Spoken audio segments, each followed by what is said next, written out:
Do you remember the game hide and seek as kids?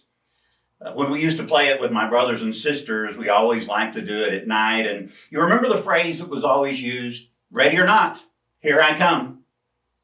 Well, there are a couple of chapters in Matthew that talk about that as well. And it's not a kid's game.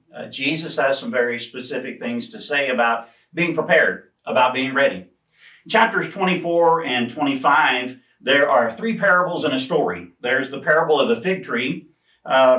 Jesus says about that particular story that the whole point behind it is that he is near and that you need to be ready. There's the parable of the 10 virgins. You remember that story, the 5 foolish virgins who didn't remember to bring oil, and the 5 wise who brought the oil. And the whole point behind that parable is the idea of being prepared at whatever time.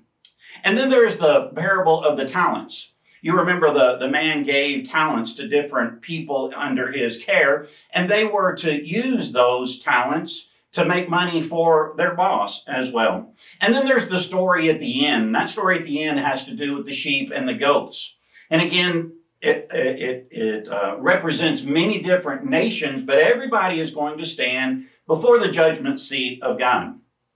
Well, Jesus is trying to talk about all these things in those 3 parables and then the story about his return. Jesus is coming. And it's almost as if he says in a very serious way, not a kid's game, but in a very serious way, ready or not, here I come.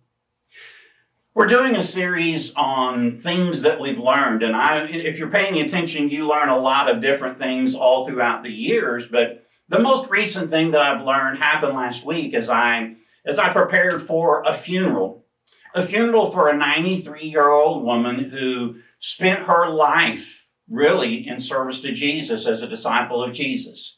This 93-year-old woman, lots of different things happen. Of course, you go to the mortuary, you visit with the family and talk about the stories. You go to a gravesite and there's the pile of dirt and there's the little tent and there are the seats and the people with tears and the black clothing and all those things. And as a preacher, you want to say some words that are comforting.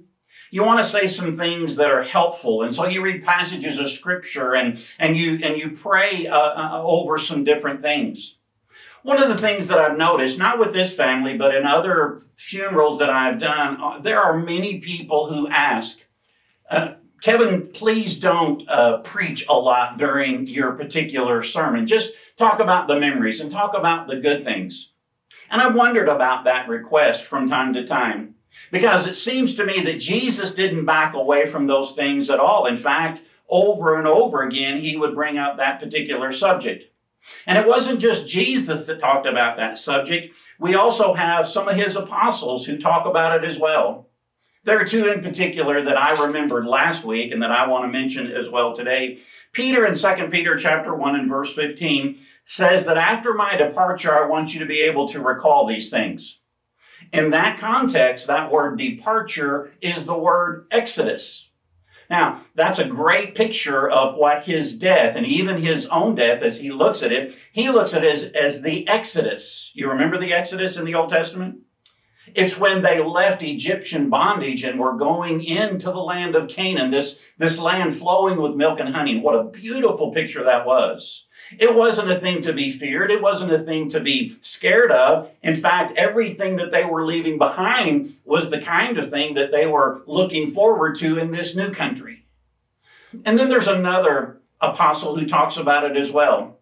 Paul, in 2 Timothy, in chapter 4 and verse 6, the last letter that he will write says about his departure. He says, I know that my departure at his hand and that there's a crown waiting for me, and not just for me only, but for everybody else who is faithful to the Lord. Now, in English, we use the same word departure, but in the original Greek, it's a different word entirely. And this word, though it's the word departure, it's the picture, it's a mariner's term, and it's a picture of untying the boat and then getting ready for your return trip home. I love that picture. I love that vision that Paul has and that he casts for everybody else, is that when you go home, when you die, you're not leaving home, you're going home. And so Paul and Peter both use beautiful pictures for those who are prepared. So what life lessons come from something like this? Well, one of the things that would come from that is don't avoid the subject. Jesus didn't avoid it, Peter didn't avoid it, Paul didn't avoid it, and none of the other gospel writers will avoid it either. That day is coming. I've been thinking about it more and more now that I've had my 60th birthday. I know that my departure is closer than it was many years ago. But don't avoid the subject. Talk about it. Number two, be wise in your preparations. Like the story of the virgins, it's great to be prepared whenever. We're not guaranteed tomorrow. Life is but a vapor, James will tell us. And so always be ready. And then number three, use what God has given you and use it well to his glory and to his benefit. And lastly, it should be looked at as a day of reward and a day of praise for those who are prepared.